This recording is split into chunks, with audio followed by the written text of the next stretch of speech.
They both gone. Hayden is gone. He just said, okay, I will help you in Valencia as much as I can. I had a kind of no reaction, you know, something like... Valentino, per quanto grande sia, è umano. In a normal career, this is the end. Some people dressing like Arthur King and Merlin magicians say, what the hell is this? A battle royal between Nicky Hayden and Valentino Rossi. That's it. The championship's gone. Over the top they go. Rossi goes through. Rossi has the advantage. And Rossi's world champion from 1997. It's Rossi on the Yamaha. He is the world champion. He is the winner. Valentino Rossi wins the African Grand Prix. Valentino Rossi wins the race.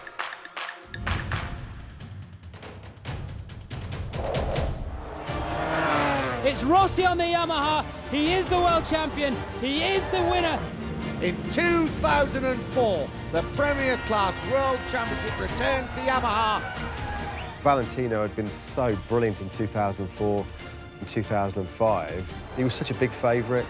Nobody really looked like they were going to be capable of beating him. Rossi will win the MotoGP World Championship regardless. He clinches the title. Sette.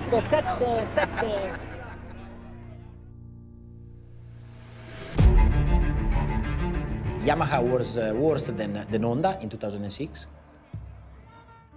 And the season was very unlucky because at the beginning the bike was very bad. There were difficult moments in that season for Valentino. It kind of all went wrong right from the very first Grand Prix. I mean, he got hit by Tony Elias at the first corner in Jerez, and that sort of triggered a downward spiral. I mean, there was problems with the Yamaha that year, for sure. From the beginning, we had problems with the chassis of the bike, and we had an enormous amount of chatter and vibration, which we struggled to solve. We lost few races for, let's say, not for Valentino's fault. There was a problem on a front tire in Shanghai. In Le Mans, I broke the engine 6 laps to go. Valentino Rossi is out of the race. The yellow Yamaha has expired. I say, fuck, I lose the championship. In this moment, I have that feeling, you know, because it's a crucial moment.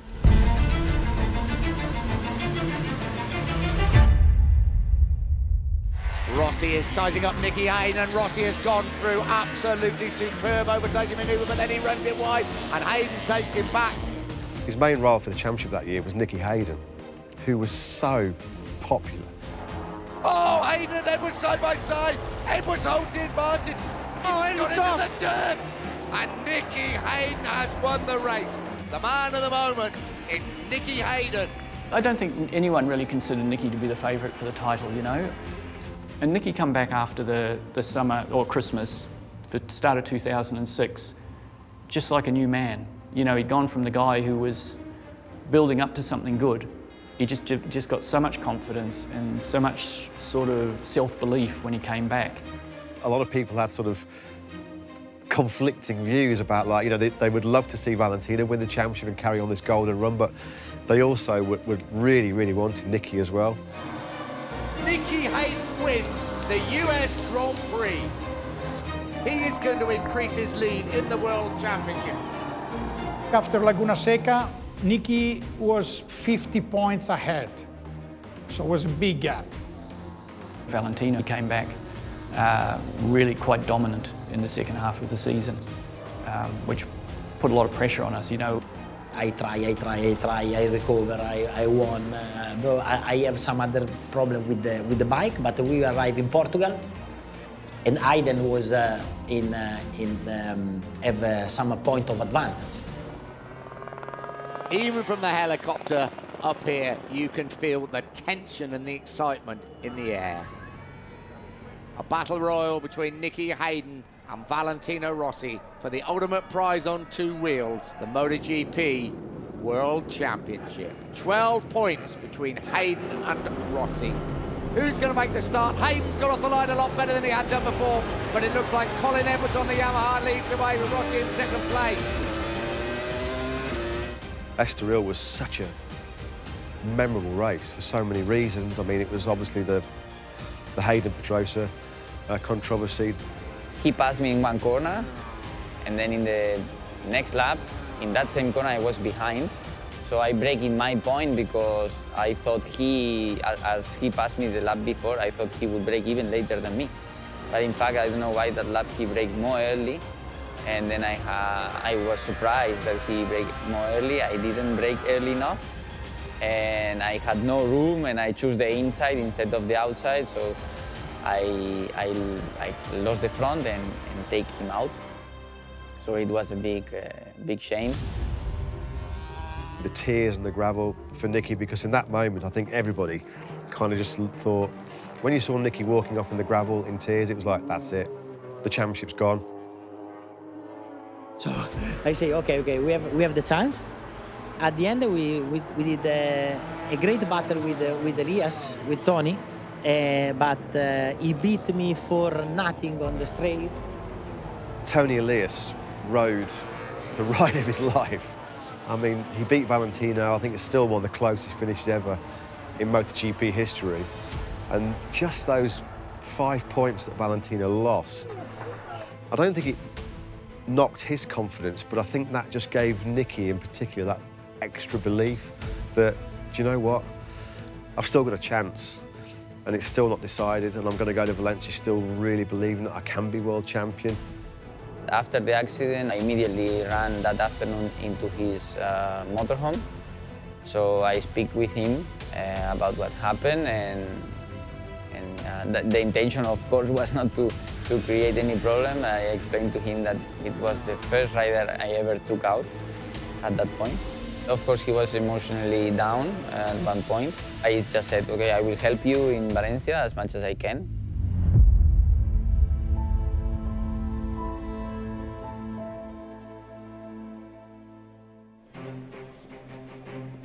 I arrived in Valencia with 8 points of advantage, something like this. So I was very optimistic to win. Also because in the practice I was flying, I was very fast, and I start in pole position.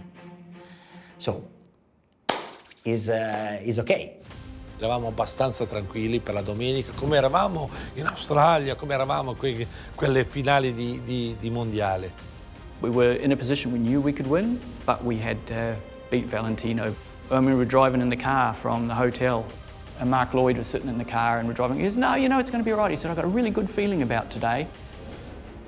Sunday, I don't have the same feeling with the tires, with the bike. I don't feel good already from the warm-up.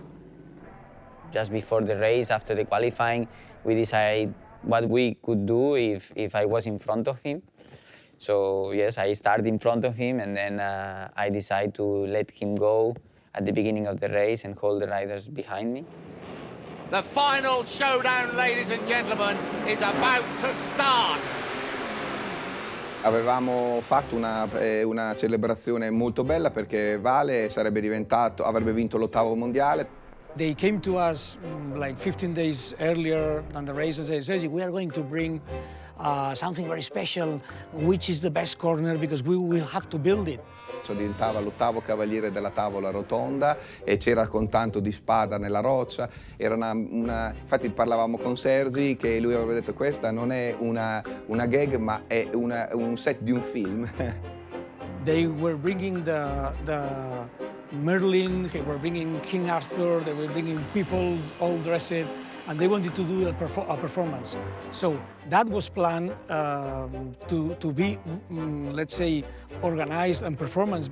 Meanwhile, the race was going on. Una storia del re con tutta la spada, con la scenografia, farla era difficile, però ci eravamo preparati bene, molto bene. They were practicing in the paddock behind the Yamaha hospitality. And at that time, Troy Bayliss from his motorhome was watching, Troy Bayliss from Ducati, he was at that race, watching some people dressing like Arthur King and Merlin magicians. Said, what the hell is this? Who is these people crazy doing that? So they were building this when Valentino crashes. Valentino Rossi is going to have to produce the ride of his life if he is going to win the 2006. Oh, Rossi's gone down! Rossi's down! Rossi's down! Rossi has crashed out! Rossi has lost the World Championship. Valentino Rossi has crashed out of the Valencia Grand Prix. Nicky Hayden should be crowned World Champion. Just remember all the shouts when Rossi crashed of like, and literally just people like, oh my God, what's happened? That's the World Championship. That's just happened, really? He's just made a mistake in one of the biggest races of his life. The Italians, they were sort of distraught. Perhaps it's a Latin temperament, I don't know. And I remember the girl working with us, she said, what are we going to say? I said, look, don't worry. I said, he's got another 27 laps to work out that he's lost the World Championship.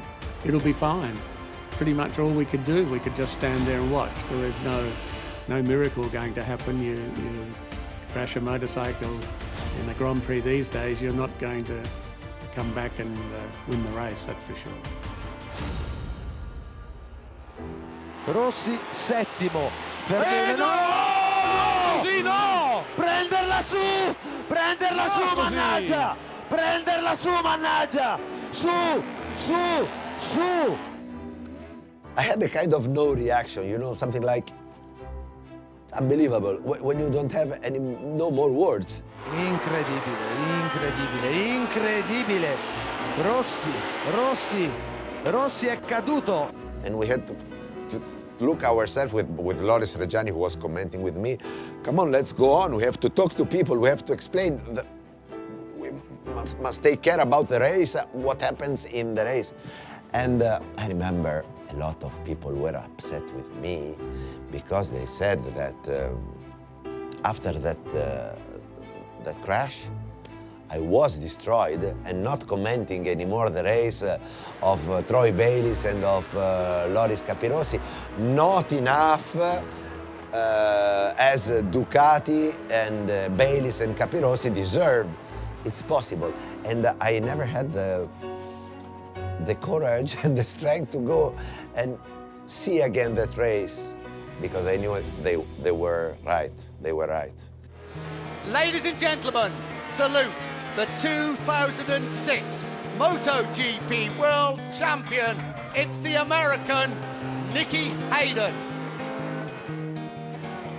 100,000 fans in Valencia, and it was a real kind of weird atmosphere because nobody expected it. It was such a shock.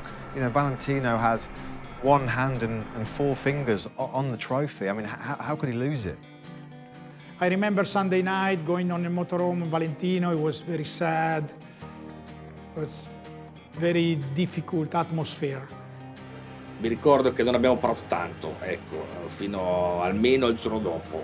E a lunedì abbiamo iniziato a riparlare perché non c'era tanto da dire. Solamente bravo che fino a qui abbiamo aperto un titolo che all'inizio avevamo 40-50 punti di svantaggio su Nicky. Gran recupero, poi l'abbiamo perso alla fine, ragazzi, ci sta, lo sport è anche questo, no? Valentino, per quanto grande sia, è umano e quindi questo aspetto lo rende fallibile, lo rende una persona che come tutti può commettere degli errori, lo rende umano. Valentino didn't need to get beaten to be strong. I think he hated it. You know, Valentino hates being beaten with a passion. He's super competitive, but you know, he's also a gentleman and a realist, and I think he realises that you can't win everything, but he was always good at figuring out how to do it more than most. That one was very, very difficult. Also because in a normal career, this is the end, you know, because I won 5 titles in a row, and after when you lose, usually it's over.